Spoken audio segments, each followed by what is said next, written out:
लोगों ने पूर्वी उत्तर प्रदेश को, चाहे वह टूरिज्म के सबसे बेहतरीन डेस्टिनेशन के रूप में स्थापित किया है।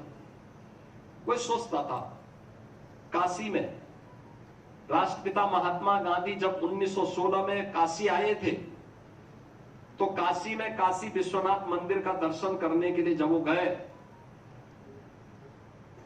तो संकरी गली और गंदगी देख करके उनके मन में बहुत आक्रोश था। उन्होंने टिप्पणी की थी 1916 में कि अगर किसी दूसरे लोक का कोई जीव कभी धोखे से यहां गिरे तो वह ये मान लेगा कि मैं नरक में आ गया हूं। ये 1916 में गांधी जी की टिप्पणी थी।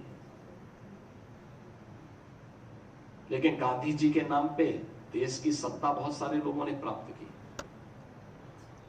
लेकिन गांधी जी के सपने को वास्तविक धरातल पर ठीक करने की फुर्सत नहीं थी। आज प्रधानमंत्री मोदी जी के नेतृत्व में काशी विश्वनाथ धाम भव्य रूप में हम सबके सामने है।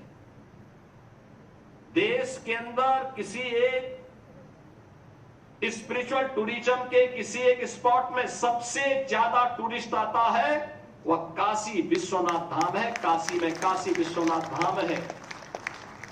अयोध्या में श्री राम जन्मभूमि अयोध्या का भव्य मंदिर है, सबसे ज्यादा। और ये केवल आस्था नहीं है, यहां की अर्थव्यवस्था को भी एक नई मजबूती प्रदान की। जो टूरिस्ट आता है टैक्सी यहीं से लेता है, रेस्टोरेंट में यहीं खाना खाता है, होटल में यहीं रहता है, मार्केटिंग यहीं से करता है, सामान यहीं से खरीदता, फूल पत्ती यहीं से खरीदता है। अगर वाराणसी में गंगा में उसे पर्यटन करना हो तो नाविक यहीं से लेता है, यहीं की नाव में सवारी करता है। प्रयागराज में संगम में उसे नौका विहार करना हो तो वहीं पर नौकाओं को किराए पे लेकर के वहीं पे करता है। पैसा यहां का नाविक प्राप्त करता है, यहां का माली पैसा कमाता है। यहां का जो भी व्यापारी है इनकम उसकी भी होती है, टैक्सी चालक की इनकम होती है। हर एक व्यक्ति की नए रोजगार के सृजन का आधार यूपी की अर्थव्यवस्था को एक मजबूती प्रदान करने के आधार बने हैं। आस्था के साथ साथ आर्थिकी को इसने एक नई ऊंचाई दी है। इसलिए इन कार्यों, ये बदलाव आज पूर्वी उत्तर प्रदेश में डबल इंजन सरकार के कारण देखने को मिला है। नई नई चीजें आई हैं। ये बदलाव हर एक क्षेत्र में हुआ है और मैं तो इस बात के लिए यहां के युवाओं का अभिनंदन करूंगा कि उन्होंने इस बदलाव का साक्षी अपने आप को बना करके स्वयं भी अपनी सोच में बदलाव लाने का काम किया है। मैं इस बात को मानता हूं कि हमारा युवा बहुत ऊर्जावान है, हमारा युवा प्रतिभाशाली है।